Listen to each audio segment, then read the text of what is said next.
E aí, concursandos, sou o Eldo Monteiro, professor de Raciocínio Lógico e Matemática, e hoje eu vim corrigir a prova de técnico do INSS desse ano, agora de 2016. Então eu vou corrigir uma primeira questão que não sei se é de raciocínio lógico, eu acho que é porque envolve porcentagem, e um texto que tem aqui, um artigo que tem na primeira questão, já diz tudo que a gente precisa saber sobre o assunto. Então bora lá para a primeira questão. Artigo 21.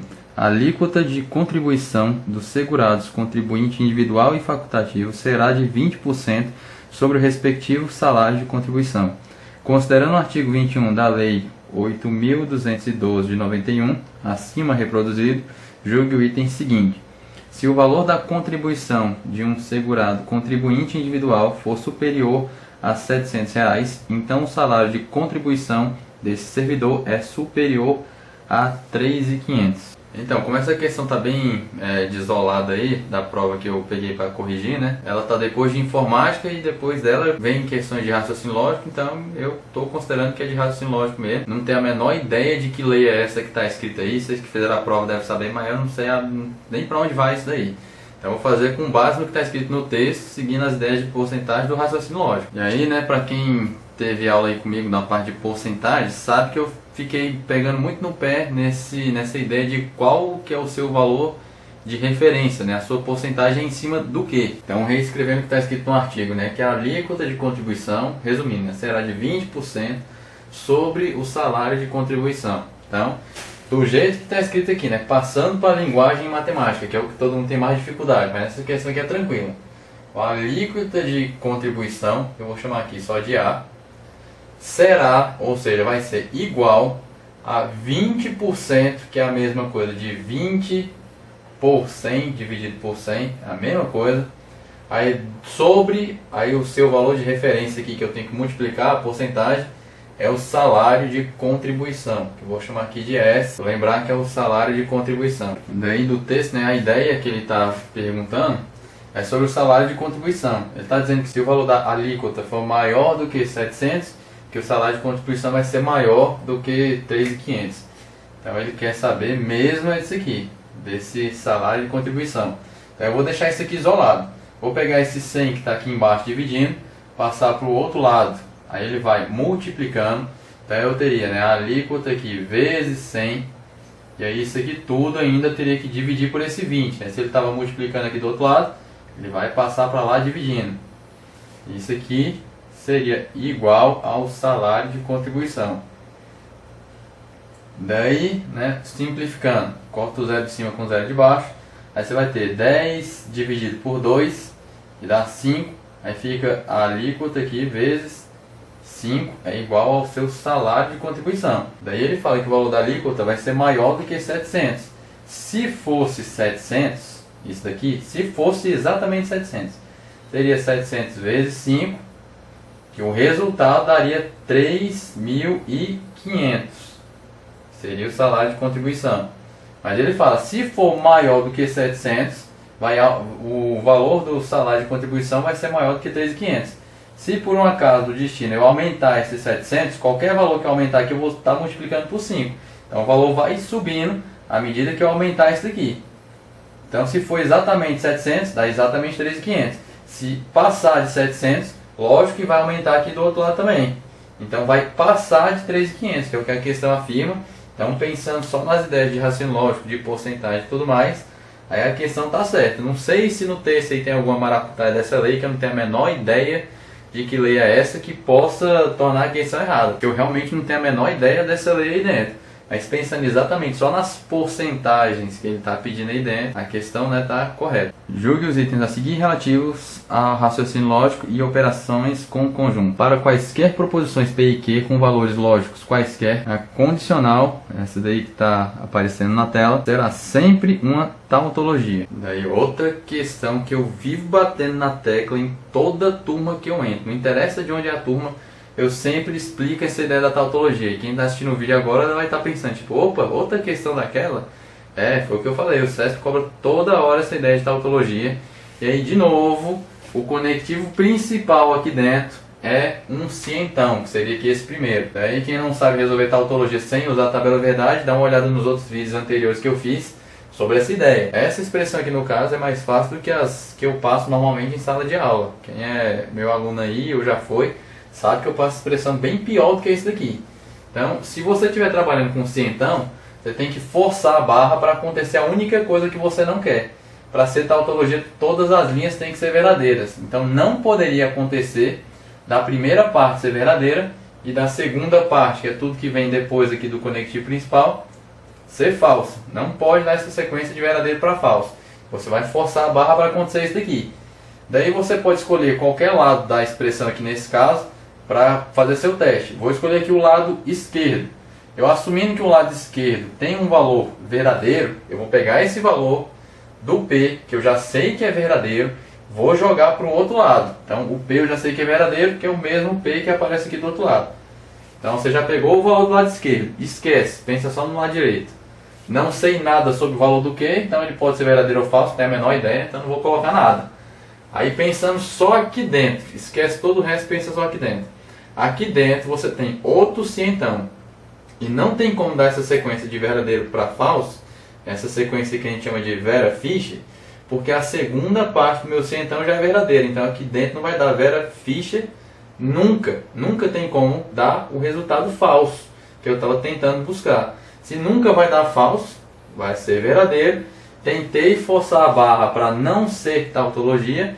Vi que deu um problema. Se deu problema, né? Se não existe aqui dentro a sequência de verdadeiro para falso, todas as linhas são verdadeiras e é uma tautologia. Aí está certa a questão. Caso a proposição simples, aposentados são idosos, tenha valor lógico falso, então o valor lógico da proposição aposentados são idosos, logo eles devem repousar, será falso. Ó, trazendo o texto para cá. Eu estou chamando de I, né? A primeira proposição, aposentados são idosos, e de E, aposentados devem repousar. A frase que ele te deu, aposentados são idosos, logo eles devem repousar. Outra coisa que eu vivo batendo na tecla é essa ideia aqui do conectivo, que não está expresso do jeito que a gente está acostumado, mas de novo, eu vivo batendo nessa tecla aí de que se você teve essa ideia de concluir alguma coisa, de uma coisa implica na outra, de causa e consequência, você tem um cientão aqui dentro. Então não está expresso que é cientão, mas o logo dá a ideia de que você tem uma conclusão daqui para frente. Então vou representar primeiro simbolicamente. A primeira frase, aposentados são idosos, estou chamando aqui de I. Aí logo, que é a mesma ideia de cientão, já tinha que estar com isso aqui correndo na veia, eles devem repousar, vai ser a letra R que eu tinha chamado ali dentro. Aí a questão fala o seguinte, que aposentados são idosos, tem um resultado falso. Está aí no enunciado da questão, pode procurar. Então, que é essa primeira aqui, são idosos é falso. Ele não fala nada sobre esse devem repousar, então você não sabe esse valor. Pode ser verdadeiro ou falso, não interessa. Aqui dentro você tem um cientão. Nesse cientão não tem como dar aquela sequência de verdadeiro para falso. A sequência aí da Vera Fischer não tem como acontecer aqui dentro, porque você já começou com falso. Se não vai dar verdadeiro para falso nunca, o resultado final é verdadeiro. A questão afirma que dá um resultado falso, então está errado essa daí. Bem tranquila, só a aplicação de tabela verdade. Para a próxima aí. Dadas as proposições simples, P, sou aposentado, e Q, nunca faltei ao trabalho, a proposição composta, se sou aposentado e nunca faltei ao trabalho, então não sou aposentado, deverá ser escrita na forma P e Q, se então não P, usando-se conectivos lógicos. Daí outra questão que eu vivo falando sobre a parte de simbolizar, sempre passo isso na primeira ou segunda aula de quem assiste a aula comigo presencial, que é a ideia de saber simbolizar. É que foi uma questão bem imbecil perto das que eu passo na sala de aula, né? É o que eu sempre falo, na sala de aula, sempre falo isso daí, que as questões que eu passo lá vão ser as piores possíveis. Na minha aula você não sai feliz, igual você sai na aula das outras pessoas normalmente, não. É para você sair triste mesmo, é para você pensar, poxa, eu não sei nada de raciocínio lógico, porque você tem que errar na sala de aula. Tem que errar lá para quando chegar na prova você achar que é mais imbecil do que o que você viu na sala de aula, que é o que deve ser feito. Então aqui, bem tranquilo de simbolizar. Primeira frase aqui, ó, sou aposentado, que é a letra P que ele tinha dado. Tem um E aqui conectivo, então E, nunca faltei ao trabalho, que ele já deu, que era a letra Q. Aí aqui tem um então, ó, comecei com um si nesse pedaço, e aqui que tem um então, que é a setinha aqui do si então.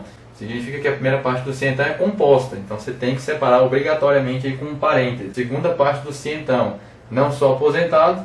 Se, né, sou aposentado é P, não ser aposentado é o não P, é o contrário. É isso que bate exatamente no que ele te deu, então tá certa a questão bem mole para quem já fez questões muito piores do que esse daqui de simbolizar na sala de aula, né? Então, bora para a próxima. A sentença. Bruna, acesse a internet e verifique a data de aposentadoria do Sr. Carlos. É uma proposição composta que pode ser escrita na forma P e Q. Daí outra questão, quem teve aula comigo de novo, eu tenho certeza absoluta que não errou essa questão, porque eu fiz errar umas 2 vezes na sala de aula. Então, como eu falei, eu boto na sala de aula é para arrancar seu couro fora mesmo, é para você sair chorando com o olho pingando sangue. Mas quando você olhar esse negócio na prova, você não errar. Aí tem muita gente que assiste a aula presencial e fica com aquela cara emburrada de quando erra uma questão. Daí é para tu errar mesmo na sala de aula. Tem questão que eu boto lá que eu sei que vai errar mesmo, é para errar. E aqui é justamente esse caso. Tenho certeza absoluta que quem errou isso na aula vai olhar para a questão, uma questão dessa na hora da prova e não vai esquecer, não vai errar. Primeiro, normalmente, né, quando você tem sentenças exclamativas, normalmente, né, na maioria dos casos, em todas as questões até que eu passo lá, questão que envolve exclamativa é uma sentença aberta. Mas mesmo que não tivesse a exclamação, se fosse um ponto final, era para ser sentença aberta do mesmo jeito, que isso aqui dá a ideia de ordem. Você tem aí, acesse a internet e verifique a data de aposentadoria. Então, você tem aí dentro também uma sentença que é imperativa, que é uma sentença aberta. Então, isso nem é proposição. Proposição só é sentença fechada. E aí é o que eu tinha falado, tem uma questão que fiz desse jeito aqui, que tinha uma vírgula, que você tinha no português, né, a ideia do vocativo, e daqui para frente ele dá uma ordem. Então ele está dando uma ordem imperativa, não é proposição, é uma sentença aberta, como eu tinha falado aqui, reforçando. E uma outra questão bem parecida com essa, é uma que ele dava mais ou menos a mesma escrita, só que era uma sentença interrogativa, era um texto bem grande, uma frase interrogativa que ele falava, é uma proposição composta que pode ser simbolizada de tal forma. E aí dava uma sugestão que aparentemente parecia que dava, só que nem era proposição, então nem era para simbolizar nem nada. Eu estava errado de cara. Então, quem teve aula comigo aí, pode pegar na sua lista, e a primeira lista que eu passo, a primeira parte aí dos exercícios que eu faço aí com vocês, tem esse tipo de questão lá mais pro final, na primeira parte de sentenças abertas e fechadas, só para dar uma recapitulada aí.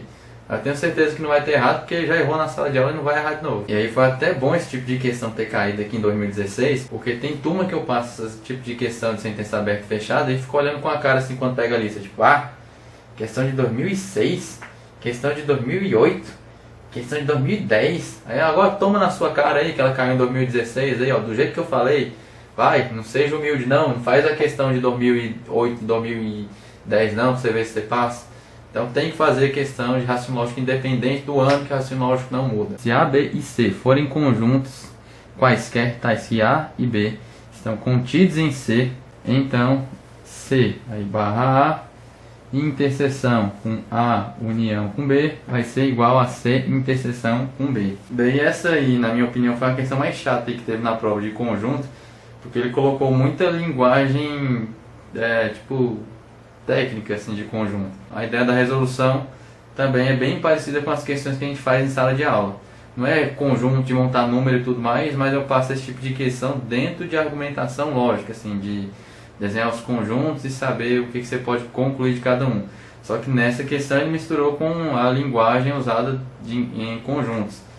Teve uma outra prova da Polícia Civil, acho que era de agente, foi 2013, se não me engano. Eu não deixei corrigida ainda não. Eu corrigi ela por escrito e deixei na minha página lá do Facebook, que eu deixei aqui na descrição do vídeo também. Tem lá a prova corrigida, né? Só que por escrito. Eu ainda vou tirar um tempo para gravar as questões delas e trazer para cá. Então, o primeiro passo da questão, ele fala se o A e B, aí esse símbolo aqui, né, de estar contido, está dentro do conjunto C, a primeira ideia. Aí então, você pode concluir alguma coisa. Então, só que deu isso daqui. A única coisa que você sabe é que o A e o B estão dentro do C. Então, eu estou representando esse retângulo aqui maior, que é o conjunto C, dentro dele tem que ter o conjunto A e o conjunto B. Daí tem algumas formas de representar. Ele não fala nenhuma relação do conjunto A com o conjunto B. Você pode pensar que eles estão separados, que um está dentro do outro, ou que existe uma interseção. Aí, como eu falo na sala de aula, a interseção é o desenho que resume todos os casos. Então, eu teria A e o conjunto B aqui dentro. Isso aqui é uma dúvida, não tenho certeza se é realmente isso daqui. Pode ser que tenha interseção, pode ser que não tenha. Daí a ideia, né, de representar a primeira parte. Vou representar essa primeira parte aqui, né, que é o C barra A. Isso aqui em conjunto significa que é o complementar do em relação ao C. É como se fosse o conjunto C inteiro, retirando daqui de dentro o conjunto A. Então, tirando o conjunto A, eu vou pintar tudo que sobra aqui dentro. Então, é isso aqui que eu tenho, né, no conjunto. Aí, para representar o outro pedaço, que é A união com B. União é tudo que tem dentro dos dois conjuntos. Então, dentro do A e dentro do B ao mesmo tempo. Daí, o que a questão pede aqui nesses dois pedaços é que você faça uma interseção entre o que está de vermelho e o que está de preto. Aí, o que está pintado de vermelho e ao mesmo tempo está pintado de preto é esse pedaço aqui, que é somente o conjunto B, sem a interseção aqui. E ele afirma que isso daqui vai ser igual a C interseção com B. Se você olhar aqui dentro do nosso conjunto aqui, que está meio desorganizado, vou até trazer para cá, só para ficar um pedaço menor. Isso aqui é o conjunto C, aí de novo eu tenho o A, de novo eu tenho o B. A interseção de C com B, né, o que é comum a C e B ao mesmo tempo, é o próprio conjunto B inteiro. É isso daqui. Ele está dizendo que o resultado disso aqui que a gente acabou de pintar, que é somente o B, vai ser igual a C interseção com B, que era o conjunto B inteiro, contando com a interseção que pode acontecer aqui no conjunto A. Então, como não dá a mesma coisa, tá errada aí, né, essa questão. Então, essa foi a correção aí de hoje. Se tiver alguma dúvida, deixe aí nos comentários ou lá na página do Facebook. Vou deixar a questão por escrito aí na descrição do vídeo. Então, bons estudos, até a próxima. Falou!